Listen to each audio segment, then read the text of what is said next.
वक्त सीनियर सहाफ़ी और तज्ज़ियाकार शाहज़ेब खानज़ादा साहब हमारे साथ मौजूद हैं। शाहज़ेब साहब, फील्ड जनरल कोर्ट मार्शल के अब अगले मरहले में लेफ्टिनेंट जनरल रिटायर्ड फैज़ हमीद को चार्जशीट कर दिया गया है और जो चार्जेस उनके खिलाफ लगाए गए हैं, बड़े ही सीरियस चार्जेस लगाए गए हैं।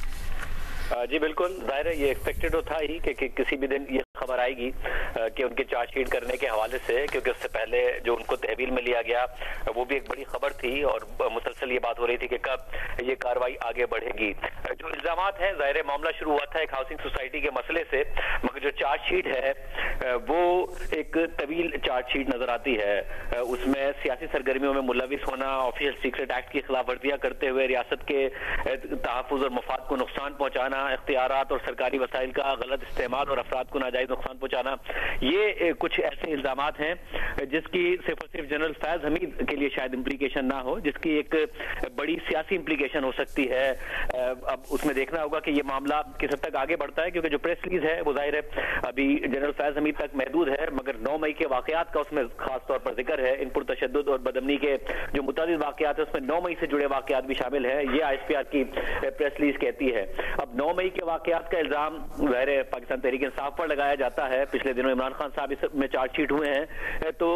क्या 9 मई के वाकयात में जनरल फैज हमीद किस तरीके से मुलविस थे, और मुलविस थे तो किसी मिली भगत के तहत मुलविस थे, उन्होंने ऐसा क्या किरदार अदा किया 9 मई के वाकयात में? ये वो अहम मामलात हैं जो कि आगे जाके बहुत सारे सवालात उठा सकते हैं। तहरीक इंसाफ के लिए इसमें एप्लीकेशन हो सकती है, क्योंकि अभी तक 1.5 साल में 9 मई के वाकयात को लेकर जाहिर बड़े अफसोसनाक वाकयात थे। जो कुछ हुआ है उसमें कुछ ऐसा नहीं है जो अदालत में साबित हुआ हो, अदालत में सबूतों के साथ पाकिस्तान तहरीक इंसाफ की क़यादत के खिलाफ कुछ साबित हुआ हो। जाहिर उस वाक़े को सियासी मकासद के लिए जरूर इस्तेमाल किया गया और तहरीक इंसाफ के खिलाफ इस्तेमाल किया गया, मगर अब अगर जनरल फैज हमीद उसमें मुलविस पाए जाते हैं तो उनका अपना क्या वो जाती तौर पर अकेले ही मुलविस थे, क्या सबूत हैं, क्या तहरीक इंसाफ की लीडरशिप मुलविस थी? वो सवालात हैं जिनके जवाबात जब आएंगे तो पता चलेगा कि तहरीक इंसाफ के लिए क्या कोई खतरा बनता है या नहीं।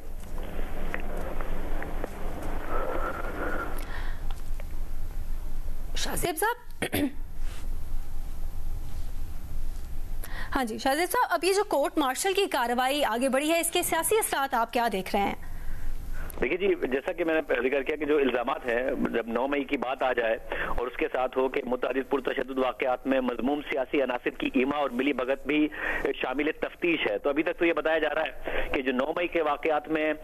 शामिल तफ्तीश हैं जनरल फैज हमीद और उसमें मज़मूम सियासी अनासिर की ईमा और मिली भगत भी शामिल तफ्तीश है। तो ये अभी एक ओपन एंडेड एक बात है कि अगर शामिल तफ्तीश है तो तफ्तीश किस हद तक पहुंची है। अगर जनरल फैज हमीद 9 मई में मुलविस हैं तो किस तरीके से मुलविस हैं, क्या मिली भगत के साथ मुलविस हैं तो उसके क्या सबूत हैं? जब इन सवालों के जवाब आएंगे तो जाहिर है पता चलेगा, मगर इस अपनी प्रेस रिलीज ये जो है ये जरूर सियासी इंप्लीकेशंस का इजहार कर रही है कि 9 मई का जब जिक्र आ जाए उसमें जनरल फैज हमीद के मुलविस होने या शामिल तफ्तीश होने का जिक्र आ जाए, सियासी जो अजाइम हैं और अनासिर हैं उनकी ईमा पर, यानी कि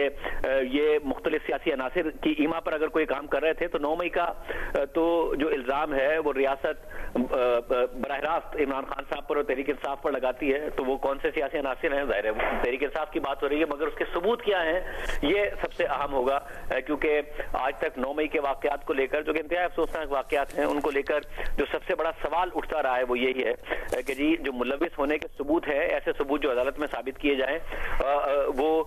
उनके ऊपर हमेशा से सवाल उठता रहा है। और शाहज़ेब साहब, ये जो प्रेस रिलीज आई है इसमें कहा गया है कि मुतादिद पुरतशद्दुद वाकयात में मज़मूम सियासी अनासिर की ईमा और मिली भगत भी शामिल तफ्तीश है, यानी कि इसमें फर्द जुर्म आयद नहीं की गई, शामिल तफ्तीश है ये मामला।